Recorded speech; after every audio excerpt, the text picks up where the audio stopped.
Hello everyone, welcome to chemistry solvers. तो ये आपके ग्रुप थ्योरी के PYQs, ठीक है। सबसे पहला क्वेश्चन देख लेते हैं जो कि आपका जून 2024 में है। Symmetry number of molecule is defined as the order of rotational sub group. तो इसने क्या मान लिया कि जो रोटेशनल सब ग्रुप है, ठीक है, उसका आपको सिमेट्री नंबर बताना है। Molecule of which molecule belong the symmetry number of BCl3, ठीक है। BCl3 के बारे BCl3 का आपको रोटेशनल सब ग्रुप बताना है। अब अगर मैं BCl3 की बात करूं,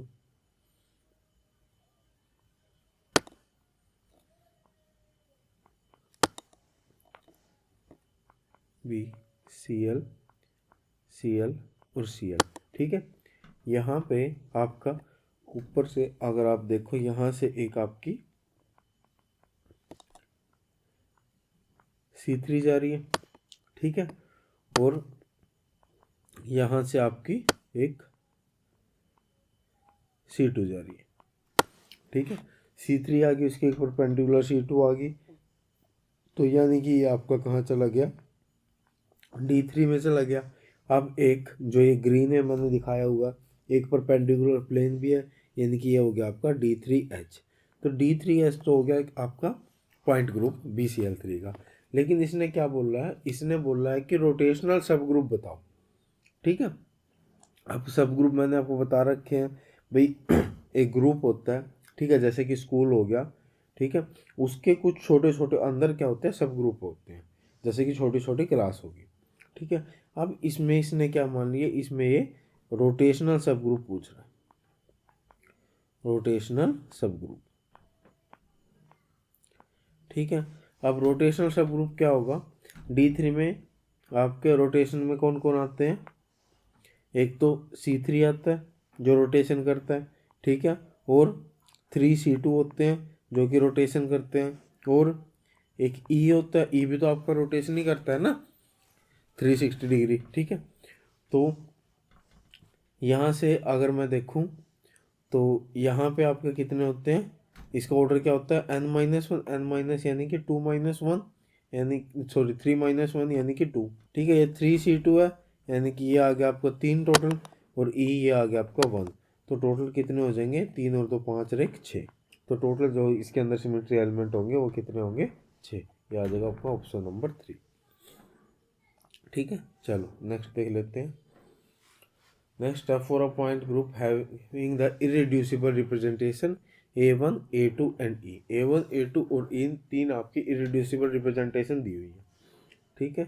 ये दी हुई है आपकी A1 A2 और E, ठीक है। ये यहाँ पे E है, यहाँ पे 2C3 है, और यहाँ पे 3C2 है, ठीक है। उसके बाद वैल्यू ऑफ ABC की वैल्यू बतानी है आपको। तो सबसे पहले पता है जो A1 A2 E ये आपके मुल्किन सिंबल है, ठीक है। और ये किसके कहाँ से आते हैं, ये जो E का करैक्टर होता है, E के करैक्टर से हम मुल्किन सिंबल क्या करते हैं, डिसाइड करते हैं। तो A कब आता है, जब डायमेंशन 1 हो, यहाँ भी 1, और E कब आता है, जब डायमेंशन आपकी क्या हो, 2 हो, ठीक है। और फिर आपका एक ग्रेट ऑर्थोगोनैलिटी थ्योरम से एक और आपका पोस्टुलेट क्या, वो बोलता है कि summation of character square of character of any irreducible representation into GR, ये आपका क्या होता है, ये ऑर्डर के इक्वल होता है, ठीक है। तो यहाँ मान लिया मैंने X, यहाँ मान लिया मैंने Y, यहाँ B और यहाँ C, ठीक है। तो ये लगा के देखते हैं। सबसे पहले A1 में लगाते हैं। A1 में अगर हम लगाएंगे तो ये क्या होगा, 1 × 1 स्क्वायर, ठीक है। यहाँ पे ये 1 है और ये इस 1 का स्क्वायर आ जाएगा, ठीक है, प्लस फिर 2 × x square plus 3 × y square, और ऑर्डर किसके इक्वल है, 3 + 2 + 1 यानी कि 6 के इक्वल ऑर्डर है। तो यहाँ से आ गया आपका 2x square plus 3y square is equal to 6 - 1 5। अब एक्स स्क्वायर और वाई स्क्वायर दोनों आपकी क्या होगी, पॉजिटिव क्वांटिटी होगी क्योंकि स्क्वायर है, ठीक है। अब 2x² प्लस 3y² में x और y की वैल्यू क्या हो सकती है कि इनका सम क्या है 5y। तो जाहिर सी बात है यहाँ से a की वैल्यू बनती है कि x और y दोनों आपके 1 के इक्वल हो। ठीक है, यानी कि x आपका आ गया 1, y भी आपका आ गया 1। ठीक है, उसके बाद एक और अब ई में लगा के देखते हैं सेम। तो ई में लगाएंगे 1 into 2² plus 2 into b² plus 3 into c² is equal to 6 के इक्वल होगा। तो ये आ जाएगा आपका 2b² plus 3c² is equal to 6 minus 4 कितना आ जाएगा 2। ठीक है, 2 के इक्वल आ जाएगा। चलो उसके बाद अब सेम इसके बाद एक और पोस्टुलेट होता है आपका ग्रेट ऑर्थोगोनैलिटी थ्योरम का।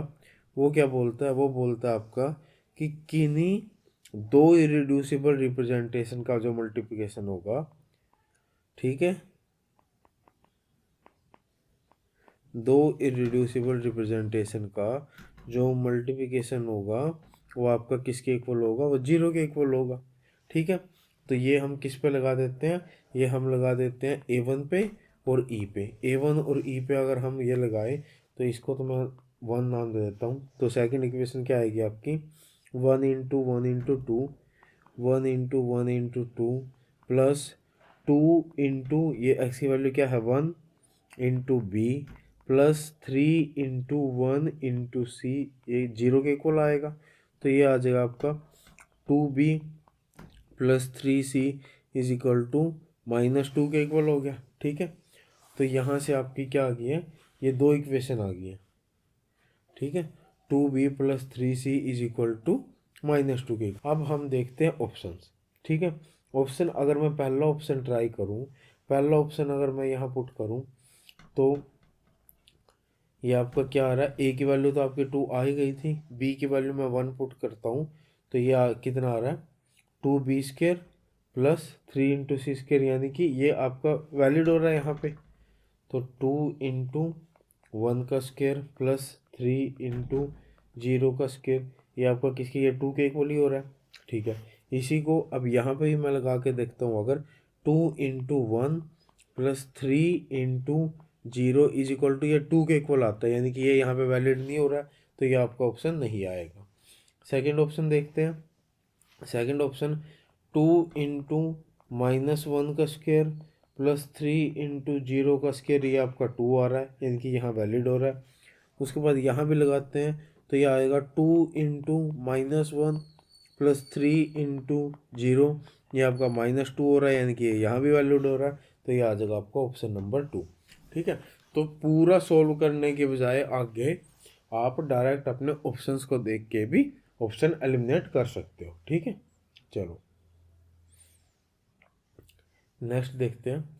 हाँ, अब ये क्वेश्चन है, ये क्वेश्चन थोड़ा सा ध्यान से देखना।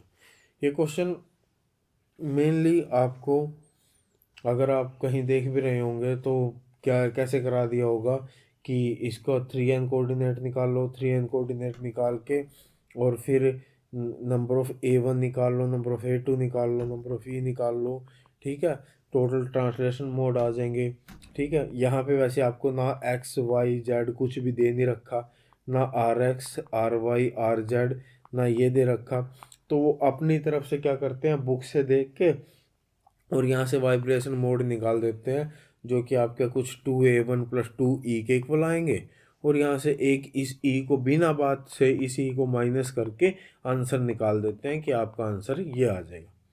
ठीक है, लेकिन ये तरीका बिल्कुल गलत है, बस इसको किसी तरह आंसर निकालना हुआ। ठीक है, यहाँ पे ये बिल्कुल भी वैलिड नहीं है मेरे हिसाब से।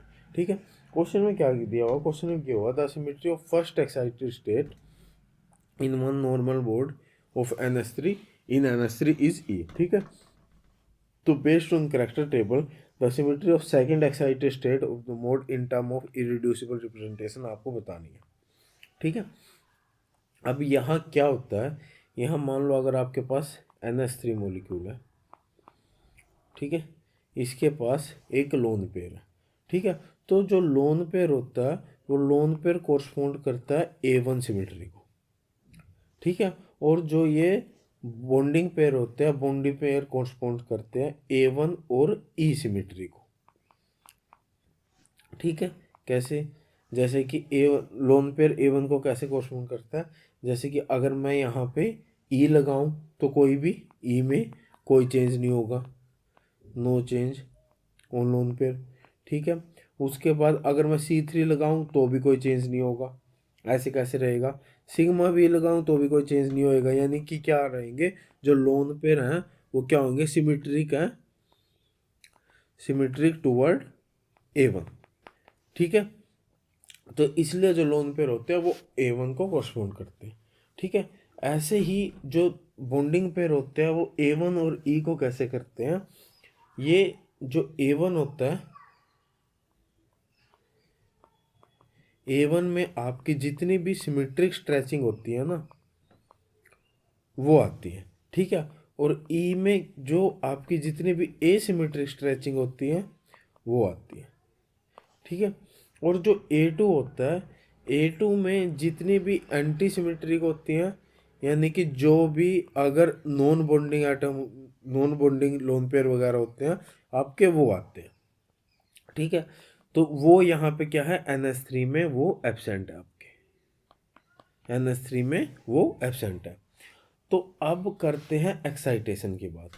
तो जो फर्स्ट एक्साइटेशन होती है, फर्स्ट एक्साइटेशन होती है वो किसकी होती है, लोन पेयर्स की होती है। लोन पेयर की कहाँ से कहाँ होती है, A1 से E में होती है। ठीक है, यहाँ पे दिया भी हुआ है ना, तो ई नॉर्मल मोड E आया, वो E कैसे आया, A1 इंटू E, वो आपका E के इक्वल होता है। ठीक है, तो जो फर्स्ट एक्साइटेशन होती है वो लोन पेयर की होती है। ठीक है, अब सेकंड एक्साइटेशन का इसने क्या किया हुआ है, इसने पूछा हुआ है सेकंड एक्साइटेशन के बारे में। तो अगर हम ओवरऑल रेंज बताए तो सेकंड एक्साइटेशन फर्स्ट के बाद ही होगी ना। सेकंड कब होगी, फर्स्ट के बाद होगी, यानी कि जब हम इसकी सिमेट्री लिखेंगे तो उसमें E तो आएगा ही आएगा, E आएगा, तो यानी कि आपका 4 वाला क्या हुआ, कैंसिल हो गया, क्योंकि इसमें तो आपका E है ही नहीं है। दूसरी बात क्या हो रही है, अब जब सेकंड एक्साइटेशन होगी वो कहाँ से हो सकती है, सेकंड एक्साइटेशन या तो A1 से होगी या होगी E से होगी। ठीक है, फर्स्ट एक्साइटेशन लोन पेयर की आपकी A1 से हो गई, उसके बाद बचे क्या, या तो A1 से होगी या किससे होगी, E से होगी, यानी कि A2 से आपकी कोई भी एक्साइटेशन नहीं हो सकती, क्योंकि A2 तो क्या है, प्रेजेंट ही नहीं है यहाँ पे। A2 क्या है, NH3 में, मतलब जो लोन पे नॉन बॉन्डिंग लोन पेयर वगैरह होते हैं वो क्या है, एब्सेंट है। तो A2 से तो आपकी कोई एक्साइटेशन हो ही नहीं सकती, A2 से नहीं हो सकती, यानी कि जो भी आपके ऑप्शन होंगे उसमें क्या होगा, A2 भी एब्सेंट होगा। तो यानी कि आपका ऑप्शन नंबर 1 भी इनकरेक्ट हुआ और ऑप्शन नंबर 3 भी इनकरेक्ट हुआ, तो आपका ऑप्शन नंबर आएगा 2। ठीक है, और यहाँ से आप देख भी लो जो आपकी रेंज बन रही है सिमेट्री की, वो क्या बन रही है, एक बार A1 से हो रही है, फिर आपकी A1 या E से हो रही है, यानी कि ये कितना आ रहा है, 2A1 और एक E। ठीक है, तो यहाँ से आपका ये ऑप्शन 2A1 प्लस E आ रहा है। बिना बात से करने को 3n से कर दो, बिना बात से E माइनस कर दो, तो उसका कुछ लॉजिक नहीं है। ठीक है, निकालने को वहाँ से बस क्या कर, यहाँ पे तुक्का लग गया और ये ऑप्शन आपका आ गया। ठीक है, चलो नेक्स्ट है, the molecule MX5 belong to D3H। ठीक है, ये आपका किससे बिलोंग करता है, D3H को बिलोंग करता है।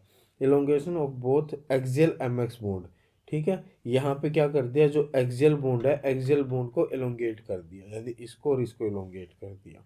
ठीक है, और यहाँ पे क्या कर दिया, इक्वेटोरियल, एक इक्वेटोरियल बॉन्ड को एलोंगेट कर दिया। अब इसने इसका क्या पूछा है, इसकी यहाँ पे पॉइंट ग्रुप पूछा हुआ है। अब मैं अगर ए की बात करूं, यहाँ पे आपकी क्या है, ऊपर से अगर अलोंग एक्स यहाँ क्या जा रही है, एक C3 जा रही है। ठीक है, और यहाँ से क्या जा रही है, एक C2 जा रही है। ठीक है, परपेंडिकुलर C2 होगी, तो यानी कि D3 में चला गया। उसके बाद यहाँ पे क्या है, एक इस टाइप से ब्लू में दिखा देता हूँ, एक प्लेन भी है। ठीक है, जो यहाँ से क्या होगा, पास होगा, और वो C3 के क्या है, परपेंडिकुलर है, यानी कि आपका क्या हो गया, वो D3H पॉइंट ग्रुप हो गया इसका। ठीक है, एक परपेंडिकुलर प्लेन आ गया ना। ठीक है, जो कि क्या है सिग्मा एच होगा, ये आपका क्या होगा सिग्मा एच होगा। ठीक है, अब बात करते हैं बी की। बी में अगर मैं बात करूँ तो ऊपर से तो कोई भी आपकी अलोंग एक्स, यहाँ से आपकी कोई भी नहीं जा रही। ठीक है, कोई एक्सिस नहीं है। लेकिन अगर मैं बात करूँ यहाँ से, तो यहाँ से एक क्या है, एक C2 प्रेजेंट है। यहाँ से क्या है, एक C2 प्रेजेंट है। और यहीं से आपका एक प्लेन भी जा सकता है। ठीक है, यहीं से एक क्या करता है, एक प्लेन भी जा सकता है। तो यानी कि एक C2 हो गया और इसी के पैरेलल एक प्लेन हो गया। तो जाहिर सी बात है ये C2 V पॉइंट ग्रुप आ गया। तो एक आया आपका D3H, एक आया आपका C2 V पॉइंट, यानी कि ये आ जाएगा आपका ऑप्शन नंबर 4। ठीक है, चलो नेक्स्ट चलते हैं। The following statement are given with respect to symmetry operation and symmetry elements. ठीक है, सबसे पहला BF3 poses and S3 axis. अब BF3 आपका किस टाइप से होता है,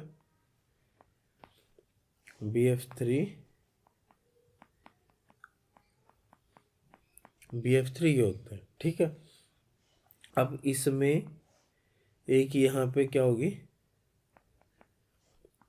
C3 एक्सिस होगी। ठीक है, और यहाँ से C2 एक्सिस भी होगी।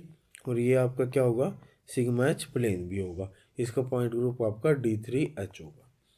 ठीक है, अब यहाँ से अगर मैं S3 लगाऊं, S3 क्या होता है, C3। ठीक है, ये मैंने अगर Z एक्सिस के अलोंग मान लिया तो C3Z इंटू सॉरी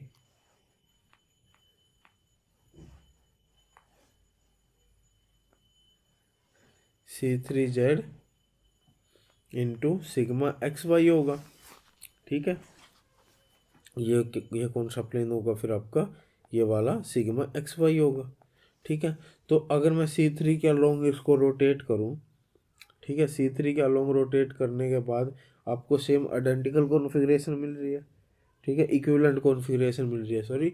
और फिर इसकी अगर मैं रिफ्लेक्शन कर दूं तो प्लेन आपका कोई भी चेंज नहीं आएगा। यानी कि ये यहाँ से भी आपको क्या मिलेगी, इक्विवेलेंट कॉन्फ़िगरेशन मिलेंगी। और दोनों को अगर एक साथ लगाया तो उसके बाद भी आपको इक्विवेलेंट कॉन्फ़िगरेशन ही मिलेगी। ठीक है, वैसे भी अगर D3H पॉइंट ग्रुप हो तो उसमें S3 क्या होता है, प्रेजेंट होता है। ठीक है, तो ऑप्शन नंबर ए तो आपका क्या हुआ, करेक्ट हुआ।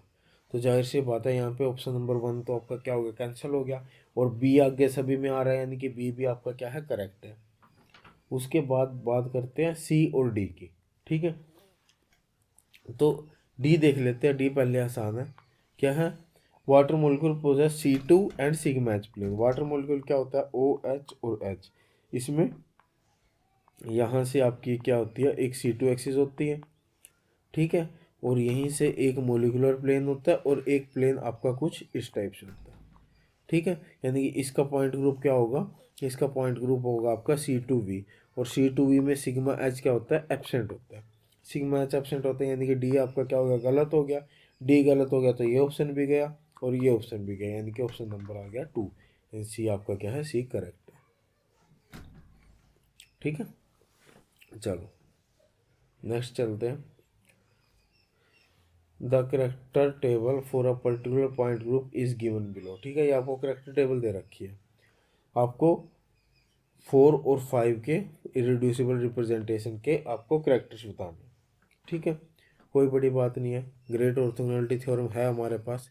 ग्रेट ऑर्थोगोनैलिटी थ्योरम क्या बोलती है, वो बोलती है कि किसी भी, जो वही पोस्टुलेट मैंने आपको बताया था, भाई किसी भी इरेड्यूसिबल रिप्रेजेंटेशन के करैक्टर का जो स्क्वायर होता है वो उसके ऑर्डर के इक्वल होता है।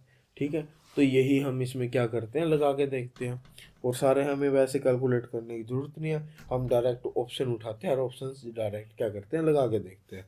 तो सबसे पहले मैं ऑप्शन नंबर 1 उठा लेता हूँ। ऑप्शन नंबर 1 क्या बोल रहा है, वो बोल रहा है आपका, तो सबसे पहले 4 के लिए लगा के देखते हैं।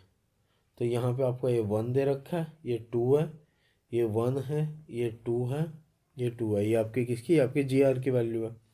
तो लगा के देखते हैं। और उसके बाद यहाँ दे रखा है 1 1 -1 1 एंड -1, मैंने ये ऑप्शन उठा लिया। और नीचे दे रखा है 2 -2 1 0 0। अब देखते हैं ये वैलिड हो रहा है या नहीं हो रहा है। ठीक है, सबसे पहले ऑर्डर की मैं बात करूँ, 2 + 2 4 6 7 8। ठीक है, ऑर्डर आपका किसके इक्वल आ गया, एच आपका 8 के इक्वल आ गया। तो लगा के देखते हैं। पहले 4 के लिए तो 1 × 1 square plus 2 × 1 square plus 1 × -1 square plus 2 × 1 square plus 2 × -1 square. तो किसके इक्वल आ रहा है ये इक्वल आ रहा है, यहाँ से 1 आ गया, यहाँ से 2 आ गया, यहाँ से 1 आ गया, यहाँ से 2 आ गया, यहाँ से 2 आ गया। तो ये आपका 8 के इक्वल आ रहा है, यानी कि ये तो आपका वैलिड कर रहा है। ठीक है, नेक्स्ट के लिए देखते हैं 5 के लिए। तो 5 के लिए क्या आएगा, 1 × 2 square plus 2 × -2 square plus 1 × 1 square plus 2 × 0 square plus 2 × 0 square. तो ये आपका किसके इक्वल आएगा, ये आपका आ रहा 4 + 8 + 1, ठीक है, प्लस 0 + 0। ठीक है, ये 13 आ रहा है, यानी कि ये आपका वैलिड नहीं है। तो ऑप्शन नंबर 1 आपका क्या हुआ, इनकरेक्ट हुआ। ठीक है, उसके बाद अगला ऑप्शन देख लेते हैं। अगला ऑप्शन देख लेते हैं, तो यहाँ पे जो ये 1 1 आ रहा है, जो यहाँ पे ये 1 1 आ रहा है, यानी कि ये तो वैलिड करेगा। ये तो हमने पीछे देख लिया, क्योंकि स्केयर कर रहे हैं ना, तो जितने भी आपके 1 1 है या -1 है, वो स्केयर होके 1 में ही कन्वर्ट हो जा रही है। उसका डायरेक्ट हम 5 को चेक करेंगे, -2 0 और 0। ठीक है, डायरेक्ट 5 देखते हैं। 5 क्या है, 1 × 2 square plus 2 × 0 square plus 1 × -2 square plus 2 × 0 square plus 2 × 0 square. ये किसके इक्वल आ रहा है यार, आपका 4, ये 0, ये आपका आ रहा 4, ये 0 और ये 0, यानी कि ये 8 आ रहा है। ठीक है, तो यहाँ पे ये भी वैलिड कर रहा है और ये भी वैलिड कर रहा है, यानी कि आ जाएगा आपका ऑप्शन नंबर 2। ठीक है, समझ के बात। चलो नेक्स्ट देख लेते हैं।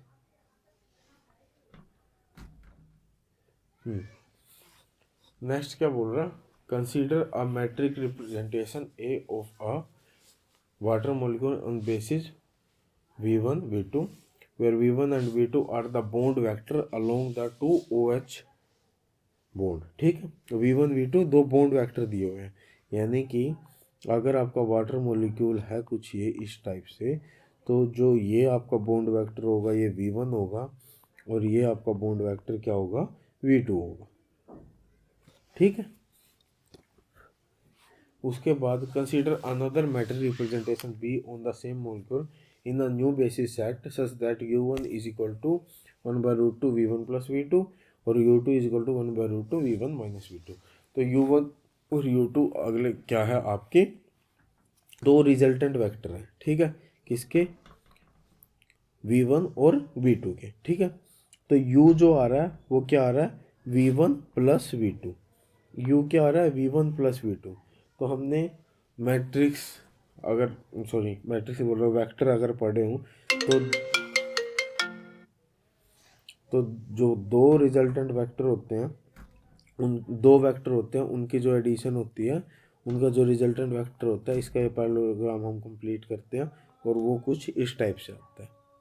ठीक है, ऐसे ही अगर इनकी सब्सट्रैक्शन करूँ मैं, ये H था, ये S था, यहाँ V1 था, यहाँ V2 था। ठीक है, तो यहाँ V2 है तो -V2 कहाँ होगा, ये आपका क्या होगा, -V2 होगा। तो V1 - V2 का जो रिजल्टेंट होगा वो यहाँ से पैरेललोग्राम कंप्लीट करके वो कुछ इस टाइप से आएगा। ठीक है, यानी कि ये आपका क्या है, ये आपका U2 आ गया, ये आपका क्या आ गया, U1 आ गया। अब इन दोनों के लिए आपको इरेड्यूसिबल रिप्रेजेंटेशन बतानी है। तो ठीक है, सिंपल जो भी आपको सिमेट्री एलिमेंट्स दिए हुए हैं वो लगा के देख लो। ठीक है, तो इसमें अगर मैं क्या करूँगा, ई लगाऊंगा तो ई में क्या होगा, नो चेंज। उसके बाद अगर C2 लगाऊंगा तो C2 भी आपके कहाँ से, यहीं से पास होगी ना, यहीं से पास होगी, तो C2 से भी कोई चेंज नहीं होगा। सिग्मा भी अगर मैं मोलिकुलर प्लेन लगाऊंगा तो मोलिकुलर प्लेन में भी इसमें कोई चेंज नहीं आएगा। और सिग्मा भी डैश या फिर YZ, तो अगर मैं यहाँ से एक प्लेन पास करूँगा यूँ, ठीक है, तो उस वो भी क्या इसी के अंदर से जाएगा, तो वो भी कोई चेंज नहीं करेगा। यानी सबके लिए 1 1 1 1, यानी कि ये आ जाएगा आपका A1 इरेड्यूसिबल रिप्रेजेंटेशन। ठीक है, उसके बाद यहाँ पे अगर मैं लगाऊँ ई तो आपका कोई चेंज नहीं करेगा। ठीक है, इसके लिए 1 आ गया। C2 क्या कर देगा, C2 अगर मैं यहाँ से C2 निकाल लूँ, ठीक है, तो वो इसको रोटेट करके क्या कर देगा, इस साइड कर देगा। ठीक है, यानी कि वो इसको क्या कर देगा, -1 में चेंज कर देगा। उसके बाद सिग्मा, अब सिग्मा XZ क्या मानना है, मोलिकुलर प्लेन मानना है। मोलिकुलर प्लेन इसी के अंदर से पास होगा, तो वो कोई चेंज नहीं करेगा, नो चेंज, यानी कि +1। और सिग्मा YZ क्या करेगा, YZ आपका यहाँ से जाएगा कुछ यूँ, ठीक है, वो इसकी क्या कर देगा, रिफ्लेक्शन कर देगा, तो -1। तो ये आपको कौन सा आ रहा है, ये आपका B1 आ रहा है। ठीक है, A1 एंड B1। ठीक है, चलो नेक्स्ट देख लेते हैं। ये करैक्टर टेबल दी हुई है आपको D3H पॉइंट ग्रुप की। ठीक है, for the electronic ground state BF3। तो यहाँ पे आपको बताना है इनमें से कौन सा करेक्ट है। ठीक है, तो हमें पता है, सिंपल सी चीज़ है, कुछ निकालने की ज़रूरत नहीं है। जो IR एक्टिव होते हैं वो कौन कौन होते हैं, जहाँ पे आपका आगे XYZ आ रहा होता है। ठीक है, और जो रमन एक्टिव होते हैं जहाँ पे x² + y² z² x² - y², xy, जो इस टाइप की टर्म आ रही होती है वो आपको क्या होते हैं, रमन एक्टिव होते हैं। अब इसने क्या बोला, सबसे पहले बोला A1 is IR active. A1 आगे IR एक्टिव में क्या है, कुछ नहीं है ना, तो यानी कि ये आपके क्या आ जाएगा, इनकरेक्ट हो जाएगा। उसके बाद A2 is neither IR NOR Raman. A2 neither IR नोर रमन, ठीक है, बिल्कुल करेक्ट है। ठीक है, इसमें ना XYZ है, ना x² y² की कोई भी टर्म है। उसके बाद A2 रमन एक्टिव। A2 क्या रमन एक्टिव है, बिल्कुल नहीं है। ठीक है, वो IR एक्टिव है, तो यानी कि ये भी आपका इनकरेक्ट हो गया। उसके बाद E both IR and Raman active. E IR active नहीं है, ठीक है, लेकिन रमन एक्टिव है। ठीक है, तो ये भी आपका इनकरेक्ट हो गया। तो ये आ गया आपका ऑप्शन नंबर 2। समझ गए, चलो नेक्स्ट देख लेते हैं।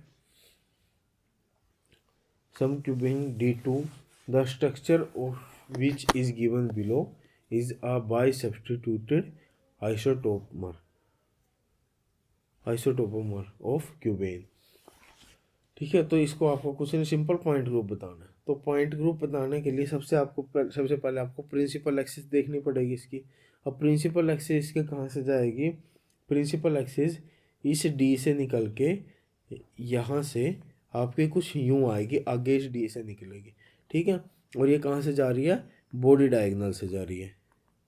ठीक है, और मैंने आपको सॉलिड स्टेट में भी कराया था, जब मैं आपको क्यूब में सारे सिमेट्री एलिमेंट वगैरह करा रहा था, तो वहाँ पे मैंने आपको बताया था बॉडी डायगोनल से आपकी C3 एक्सिस जाती है। ठीक है, एक ट्रायंगुलर फॉर्म दिखती है आपको। अगर आप यहाँ से यहाँ अपनी आई लगा के यहाँ से अगर आप देखोगे, तो आपको एक ये पॉइंट, एक ये पॉइंट और एक ये पॉइंट, ये 3 पॉइंट दिखेंगे।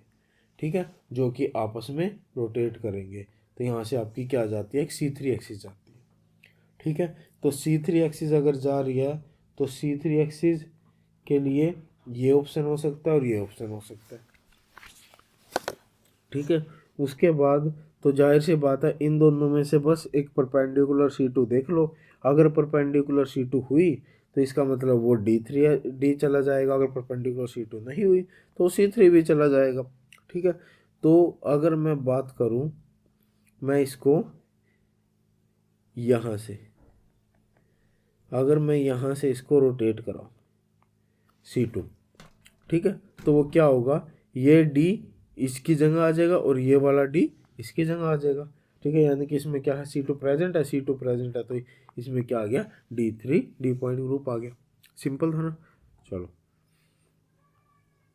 नेक्स्ट है आपके पास for the formaldehyde molecule H2CO, C2 भी सिमेट्री दे रखी है, करैक्टर टेबल दे रखी है, ठीक है। तो इसमें रिड्यूसिबल रिप्रेजेंटेशन 3n के लिए आपको दी हुई है ये, ठीक है। तो वाइब्रेशन मोड के लिए आपको बतानी है, तो ठीक है। तो ट्रांसलेशन मोड कौन कौन से होते हैं, कौन कौन एक्टिव होता है, जहाँ पे आपका X, Y और Z आ रहा होता है, ठीक है। तो वो आपका यहाँ आ रहा है, ठीक है। तो ये आ जाएंगे आपका A1 + B1 + B2, ठीक है। रोटेशन कौन कौन से होते हैं, जहाँ RX, RY, RZ आ रहा होता है, ये आपको हो जाएगा A2 + B1 + B2, ठीक है।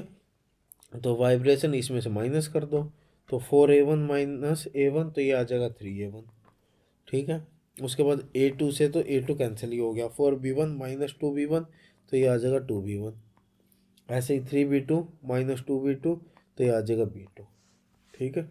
तो ये आपका ऑप्शन नंबर क्या आ गया, 3A1 + 2B1 + B2, तो ये आ गया ऑप्शन नंबर 2, ठीक है।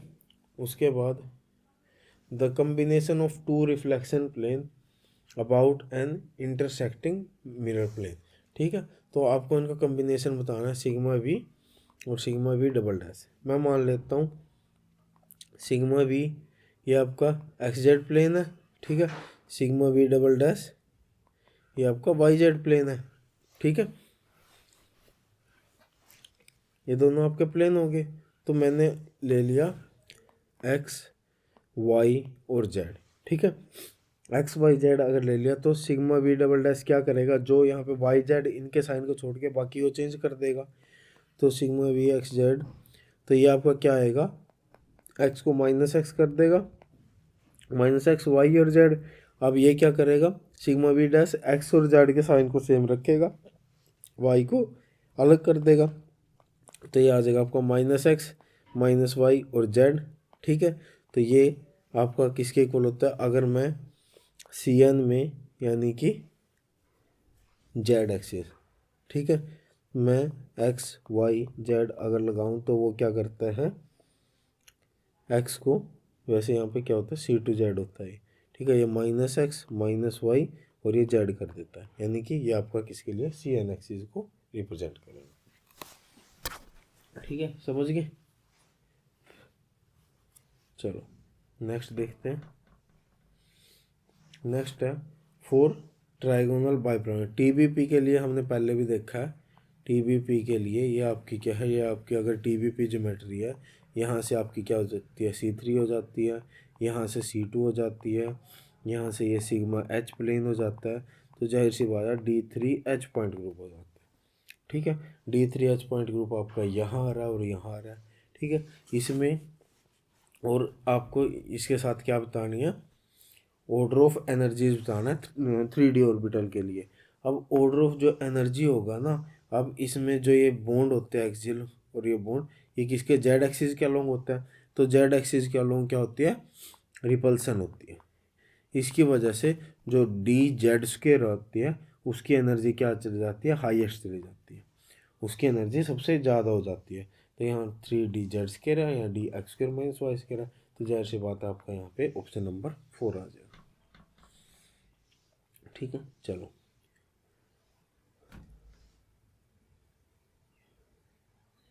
ठीक है। For atom that is not shifted under C4 and sigma symmetry the characters are. तो कैरेक्टर बताने हैं सिंपल, तो क्या थे, मैंने आपको बताया हुआ था -3 -2 -1 0 1 2 3, ठीक है। तो ये किसके लिए होता है, S2 S3 S4 C2 C3 C4 sigma I, ठीक है। तो से C4 और सिग्मा दोनों के लिए आपका क्या होता है, 1 होता है, ठीक है। चलो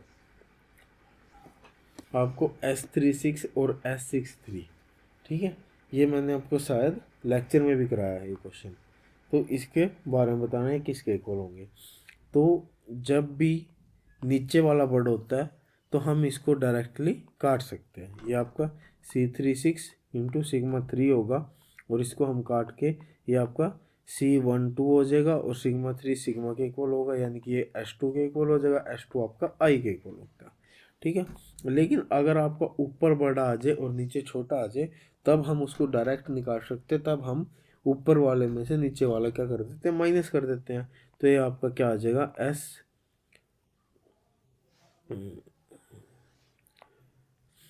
इसको मैं लिख देता हूँ,